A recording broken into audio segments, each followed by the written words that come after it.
need to think about this as a consumer. Like, we're talking to people, we're not talking to a healthcare professional. That means we need to adopt the language, the codes, the visuals that appeal to people.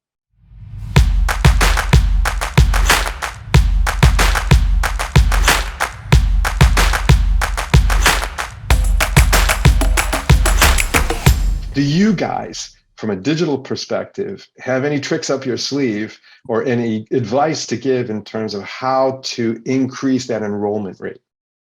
Absolutely. I mean, I couldn't agree more. I mean, I've been now working on digital health for almost 10 years, and it's always been the same issue. And, without being provocative, but there was a really interesting study this year in the US that there was about $5 billion invested yearly, $5 billion invested yearly by the pharma industry in patient support program, and only 3% of the patient population targeted ever used them. And these solutions are really good. That's not the problem. It's about connecting. And I think one of the main hurdle is the approach we've been having to digital health has been also using traditional ways, like we're doing anything else in healthcare, is trying to leverage the doctors or the other healthcare professionals. And of course, they're absolutely competent to do that, but we factually know that most of them just don't have the time. We don't have enough doctors. That's unfortunately a fact that is not going to go away for several years. And the time of consultation has been only going down in most European countries, if you look at the statistics.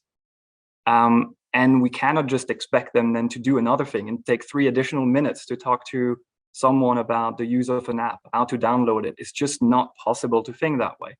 And so I think this is kind of at the core of the strategy of the Zur Rose group is, okay, how do we still get people to those solutions and connect them with the solution if we cannot really leverage the actual healthcare professionals out there?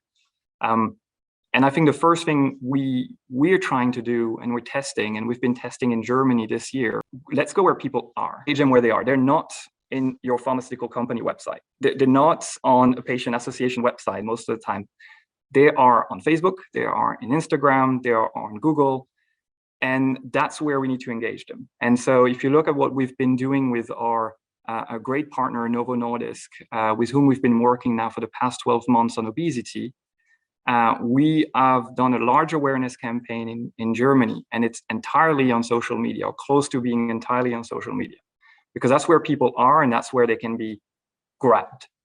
The other thing I think we're doing is we need to think about this as a consumer. Like, we're talking to people, we're not talking to a healthcare professional. That means we need to adopt the language, the codes, the visuals that appeal to people as they see the rest of their life.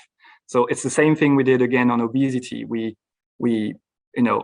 talk to people living with this condition. We're in depth and we try to understand how they describe their condition, what are they struggling with, what are they looking for from healthcare professionals, and use that words back to a broader population and use them in our visuals, and to really show people like you living that condition to make it closer to the consumer world.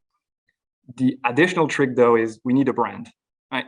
People trust brands, and that's, I would say, our core strengths at Zur Rose Group. As you were saying in the introduction, we have brands that people know and trust. So we're using those brands to get to people and combining, the right consumer language, the right channel, the right brand, so that people really try to listen when they're looking for support, because they are looking for help. People are looking for, I just don't know where to go. And I think we can create that front door if we use the code of modern communication and marketing.